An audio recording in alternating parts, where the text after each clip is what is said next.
Yeah. And it's really hard being a parent. I mean, you have to pretend to enjoy all those things your kids enjoy, like kids' birthday parties, play dates, their father. Yeah. But I do surprisingly well on dating apps, and I think it's because my profile says that I don't want kids. Then we find out it's because I have 4. Not a lot of second dates. But you know what? I love being a mom, and you know what they say about having kids? It's a lot like making pancakes. First one's kind of fucked up. Probably should have thrown it away.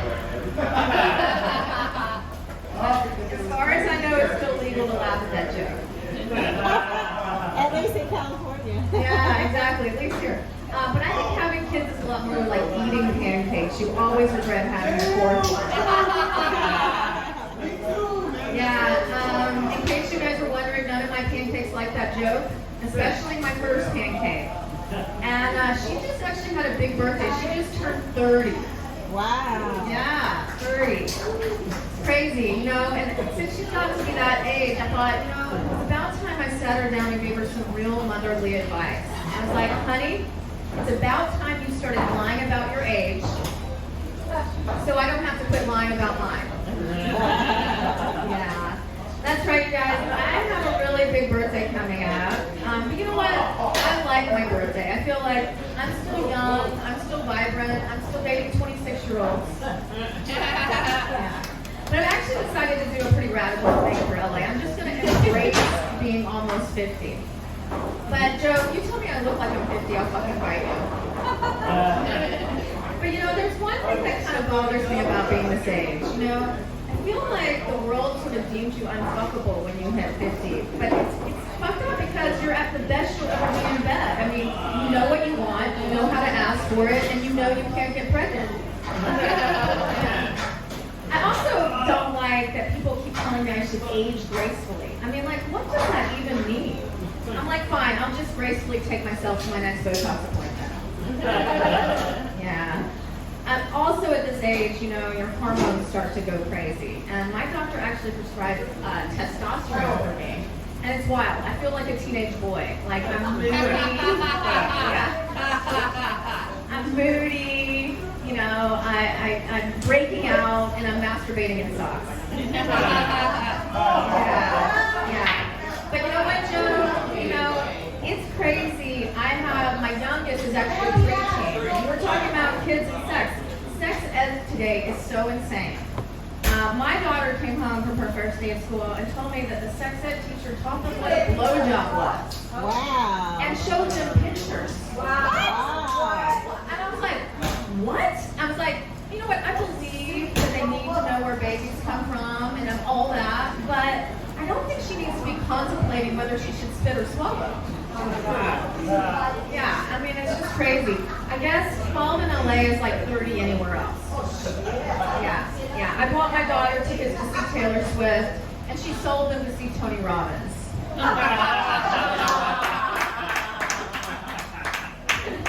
It's probably my fault. I mean, I have to confess, I'm a little bit new agey.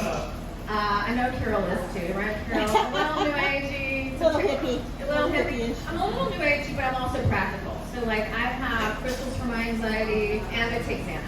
And I get my house feng shui just in case it works, and I take Xanax. And I have a ton of Buddhas in my house.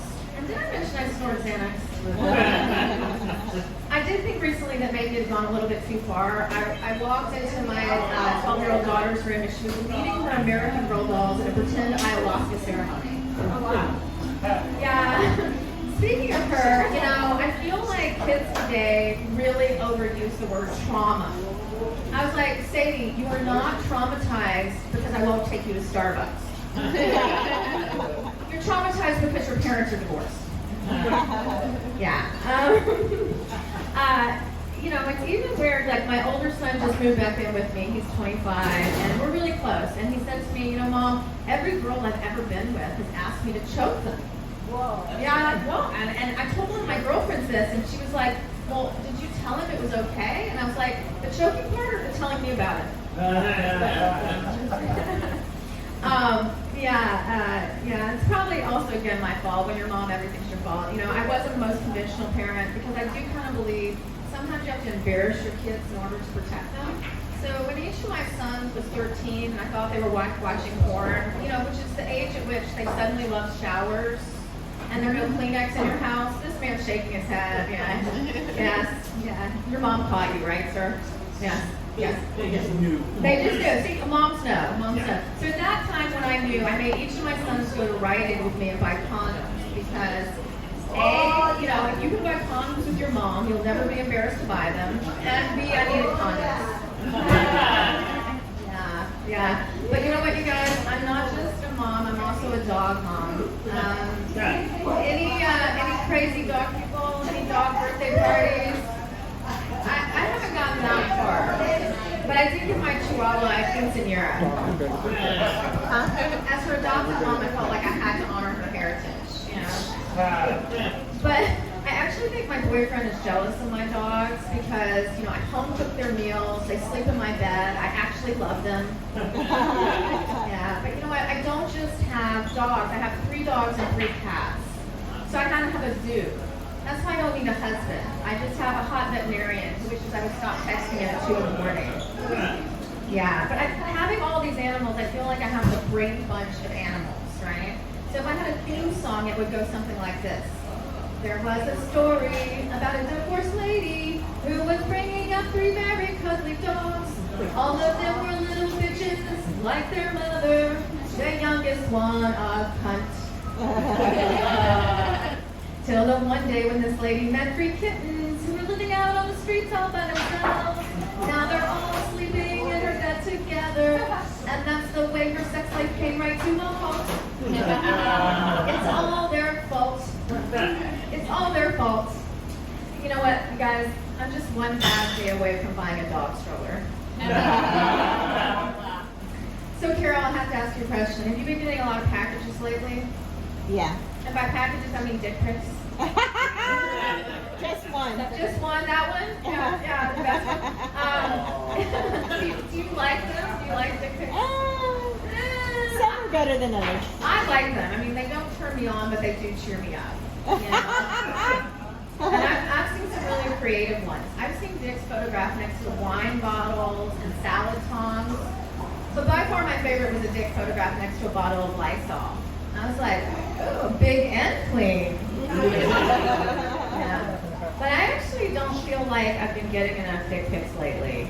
So I've been giving my number out at shows. Can you guys help me out? It's 8675309. Do you know this? You know this? You can sing with me. 8675309. 8675309.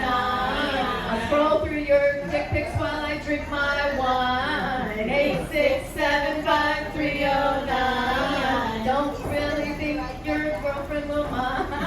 8675309. I love doing that at shows because I know if a guy thinks that's my real number, he's definitely young enough for me. Thank you guys. I'm Maggie Hyde.